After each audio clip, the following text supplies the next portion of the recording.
완전 잘 익었죠? 지금 벌써 그럴싸해요. 완성이 됐습니다. 여러분, 여름에 복날이면 삼계탕이라든지 백숙 많이들 드시죠? 더운 여름철 몸 보신하려고 꼭 먹는 음식들 중에 하나죠. 그런데 집에서 요리를 하는 입장에서 보면 압력밥솥에 닭을 넣어가지고 뜨겁게 끓이다 보면 이거는 정말 몸을 아끼는 건지 내가 찐지 빠지는 건지 잘 모르겠다는 말이죠. 오히려 몸보신 시켜주려다가 더 지치고 힘들기도 합니다. 그래서 오늘은 압력밥솥 없이도 쉽고 간편하게 닭의 영양을 100% 살릴 수 있는 특별한 여름 보양식을 준비했습니다. 바로 일본 요리에도 우리나라의 삼계탕이나 백숙과 비슷한 닭을 우려내서 만든 요리가 있는데 미즈타키라는 요리입니다. 닭을 잘 우리지 못하면 닭의 콜라겐이라든지 효능이 잘 우러나오지 않아서 국물이 맑게 그냥 돼버리는 그런 경우가 많은데요. 오늘은 설렁탕처럼 뽀얀 국물이 나오게끔 만드는 방법까지도 알아갈 수 있는 영상입니다. 그리고 오늘은 큰 압력밥솥에 닭 넣어가지고 땀 흘리면서 힘들지 않으시게 간편한 냄비 하나로 끝낼 수 있는 방법도 알려드리겠습니다. 오늘 영상까지 보시면 여름 복날마다 삼계탕과 백숙만 지겹게 드시지 않으시고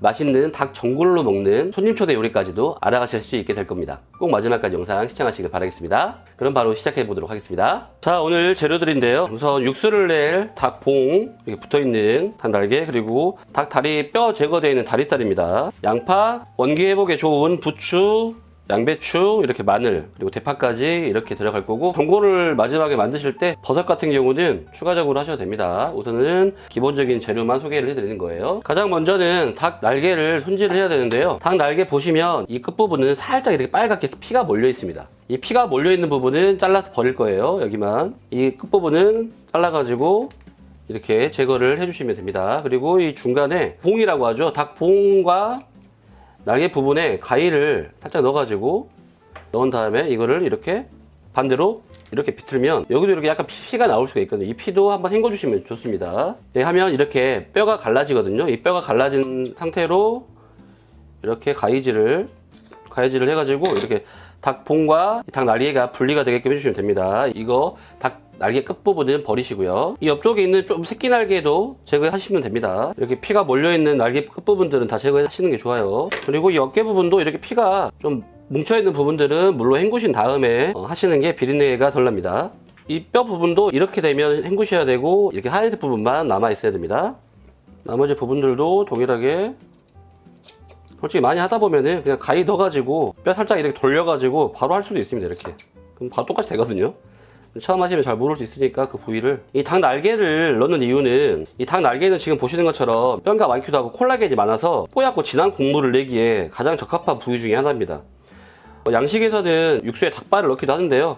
저희는 그렇게 젤라틴이 그렇게까지 많은 소스를 만들 건 아니고 국물 요리를 만들 거기 때문에 닭발을 오늘은 제외를 하고 닭 날개 위주로 육수를 뽑아가지고 만들어 보도록 하겠습니다. 닭 날개와 닭 봉에 핏물을 완전히 제거를 했는데요. 깨끗하죠 지금. 이렇게 핏물이 없게끔 제거를 해주시면 됩니다. 그리고 이제 열이 좀 골고루 받을 수 있는 웍을 하나 준비하셔가지고 닭 날개에 넣어주시고요.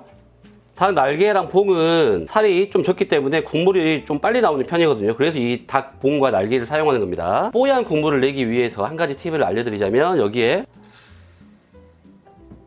생쌀을 반컵 분량만 넣어주시고요. 물을 처음에 2리터 넣어서 끓이도록 하겠습니다. 아직 구독과 좋아요 안 하시고 시청하고 계시면 구독과 좋아요 한번 눌러주시고 다음 정보 확인하시길 부탁드리겠습니다. 구독과 좋아요 해주시면 이렇게 좋은 레시피를 바로바로 받아보실 수 있으니까 꼭 구독과 좋아요 알림 설정 한 번씩 꼭 눌러주세요. 감사합니다. 올리시고, 육수를 낼 때 뽀얀 국물을 내고 싶을 때는 강한 불로 팔팔 끓이면 되고, 곰탕처럼 맑은 육수를 낼 때는 잔잔한 은근한 불에서 끓이면 되는데 오늘은 저희는 뽀얀 국물을 낼 거기 때문에 강불로만 계속 끓이도록 할 겁니다.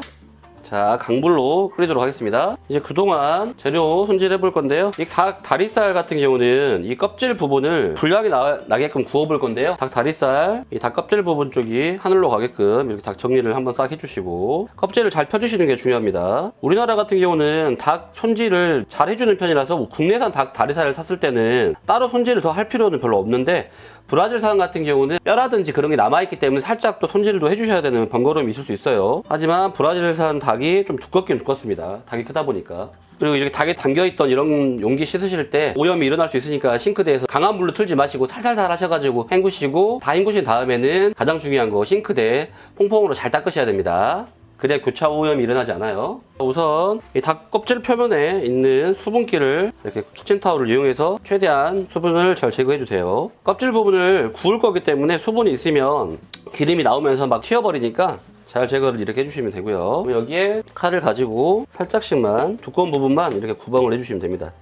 지방이 많고 살이 두꺼운 부분만 칼집을 내주세요. 특히 이렇게 지방이 많은 부분들은 칼집도 좋지만 스킨을 살짝만 갈라주셔가지고 살 전까지만 이렇게 갈라주시면 지방이 잘 나오는 꿀팁이거든요. 이게 이쪽은 살짝만 이렇게 칼집을 내주시면 이렇게 여기에서 지방이 가열되면서 나올 겁니다. 다른 쪽도 두꺼운 부분 지방 나올 수 있는 정도까지만 칼집을 이렇게 내주시고, 닭은 항상 또 말씀드리지만 이렇게 칼 같은 것도 사용하고 했으면 바로바로 씻어야 됩니다. 바로바로 놔둬버리면 오염돼요. 자, 그리고 이 닭 껍질에 소금을 살짝씩만 뿌려가지고 가장 기본값만 할 거거든요. 뿌려가지고 손으로 잘 문질문질 해주시면 됩니다. 육수는 다른 쪽에서 끓는 동안 저희는 이 닭 다리살을 한번 익혀볼 건데요.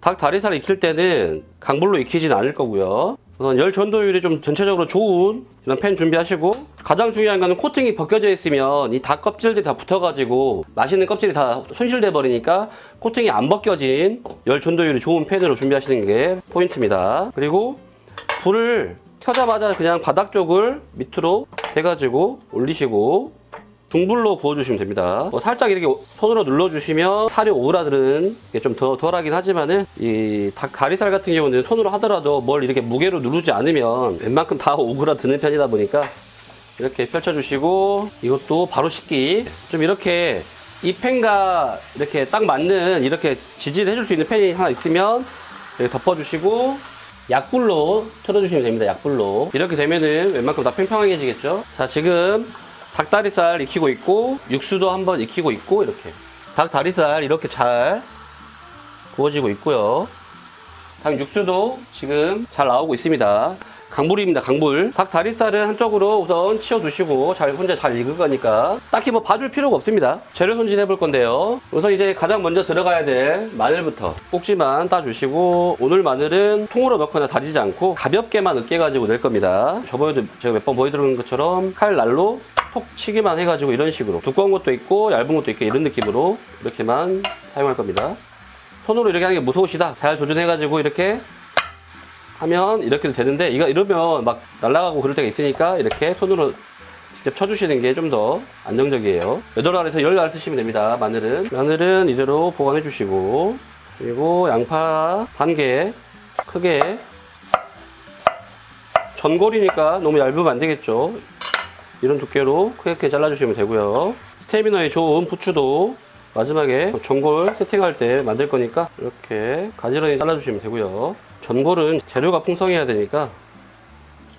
그리고 대파는 하얀색 부분하고 녹색 부분 따로따로 할 거니까요. 따로따로 해주시고, 하얀색 부분은 절반 갈라가지고 이렇게 4등분 해가지고 준비하시면 될 것 같아요. 4등분 해서 이렇게 크기대로 이렇게 준비해 주시면 될 것 같고, 녹색 부분은 2등분만.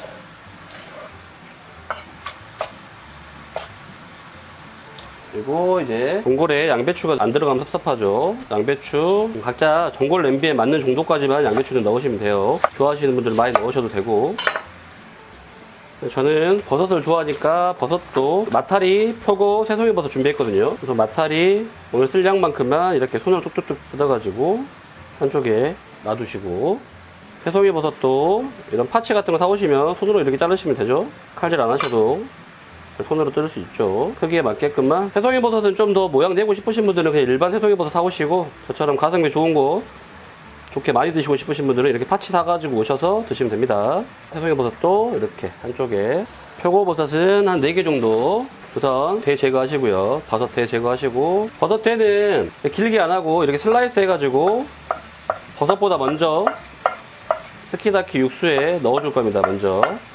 그럼 더 육수가 더 나오겠죠. 여기서 표고버섯 대 부분은 따로 보관하시고요. 표고버섯 이렇게 뭐 칼집 내가지고 하시는 분도 있어요. 이렇게. 저도 하나 정도만 모양 될 거 생각하고 잘 못해가지고 제가 이런 거는 하나는 이렇게 모양을 내고 위에 올려줄 거, 나머지 건 그냥 편하게 드시기 편한 크기로 잘라주시면 됩니다. 자, 잘라서 그럼 지금 이제 전골에 들어갈 이렇게 야채 그리고 버섯까지 완벽하게 준비가 됐습니다. 자, 지금 닭 다리살이 빗소리를 내면서 아주 잘 익고 있어요. 한번 열어보면 지금 보시는 것처럼 완전 잘 익고 있죠. 자, 여기서 한번 뒤집어 보면 껍질이 와우, 지금 보이시나요? 이렇게 코팅이 잘 된 팬으로 익히면 이렇게 누르기만 해도 이렇게 완벽한 갈색을 익게 됩니다. 완전 잘 익었죠. 다리살은 완전히 살을 다 익히는 게 아니라 껍질만 익히신 다음에 이제 꺼내 두시고요. 자, 이 닭 기름에다가 마늘 해놓은 거를 한번 넣어가지고 살짝 이 닭 기름들의 풍미를 이렇게 마늘에 살짝 묻혀가지고 잔열로만 볶아주시면 됩니다. 잔열로만. 그리고 닭 국물이 지금 잘 끓고 있죠. 이제 위에 이렇게 뽀얗게 뜨는 이 불순물들, 거품들만 잘 건져주시고, 여기에 조금 전에 마늘 볶아 넣었던 거랑 팬에 있는 맛있는 맛들 딱 넣어주시고, 이거 닭기름 좀 넣었다고 해서 막 엄청 느끼해지거나 그런 거 아니니까, 그리고 나지막에 기름을 살짝 뜰 거예요. 그러니까 넣어주셔도 됩니다. 이 기름에 있는 맛있는 향만 살짝 입힐 거예요. 그렇게 표고버섯 밑둥 넣어주시고, 여기에 청주를 살짝 반 큰술 정도 넣어주세요. 그러면 이제 잡내가 완전 날아가겠죠. 소금 2꼬집, 고추육수, 공전육수 3개 넣어서 이제 강불로 끓이시면 됩니다. 그리고 이제 아까 넣었던 기름들이 옆에 보시면 이렇게 살살 뜨는데, 이 옆에 올라온 이 기름만 제거하시면 깔끔하고 뽀얀 국물이 됩니다. 이제 이쯤 됐을 때 간을 한번 보시고요. 간날기가 양이 많지 않음에도 불구하고 정말 지금 맛있는데요. 중간중간 이제 기름기도, 물이 이 정도 줄었을 때 지금 소요 시간 한 30분 됐는데요. 이 정도 됐을 때 이제 양배추를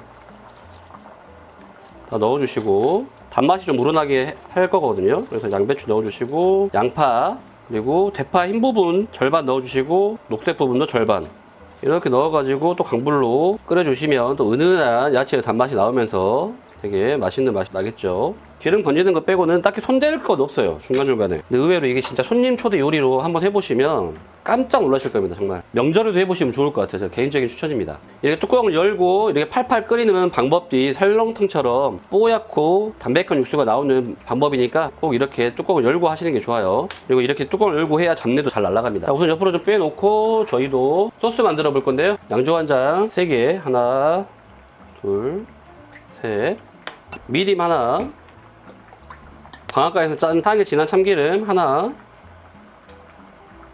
애플 사이다 비네거 절반 2분의 1, 여기에 물 하나, 2개만 넣어가지고 만드시고, 드실 때는 잘 섞어가지고 이렇게 소스볼에 담으시고, 각자 기호에 맞게 있는 와사비라든지 아니면 겨자 소스 넣으시면 됩니다. 근데 우리나라에서 만드는 와사비는 대부분 겨자로 만드는 거기 때문에 맛이 거의 비슷하거든요. 이런 식으로 만들어 가지고 드시면 돼요. 아시겠죠? 자, 이제 가져와서 마무리 작업을 해볼까요? 자, 이제 전골 마무리를 해야죠. 지금 보시면 이렇게 쌀 넣은 것도 완전히 잘 불어가지고 됐거든요. 여기 이제 불을 끄시고 다 됐으니까 세팅을 한번 해볼게요. 우선 지금 이렇게 하얀색끼리 있으면 안 되니까 중간중간에 색감 배치를 좀 생각하시면서 하얀색 중간 옆에 녹색 이렇게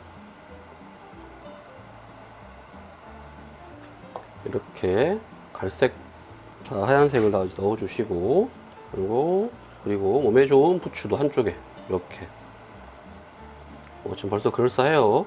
얘도 하나 올리고, 지금 빠진 게 뭐죠? 맞습니다. 네, 이 닭다리살.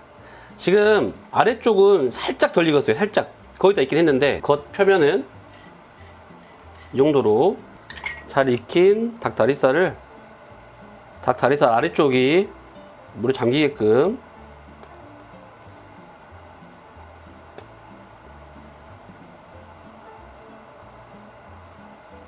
그리고 이 닭 국물까지 다 넣어주셔야 돼요. 이거 진짜 꼭 넣어주셔야 됩니다. 자, 이렇게 완성이 됐습니다. 세팅을 해가지고 테이블에서 버너나 인덕션 놓으시고 한 5분만 끓였다가 드시면 됩니다. 지금 완전 괜찮죠? 여기에 추가적으로 원하시면 후추 같은 것만 살짝 뿌려주셔가지고 드시면 완벽한 손님 초대 요리가 될 거고, 올 여름 무더위도 이렇게 몸에 좋은 전골 요리로 충분히 이겨내실 수 있을 겁니다. 자, 이제 완성이 됐는데요. 제가 간을 한번 보겠습니다. 지금 너무 풍부한 향이 나거든요. 지금 국물 먹어보면 와,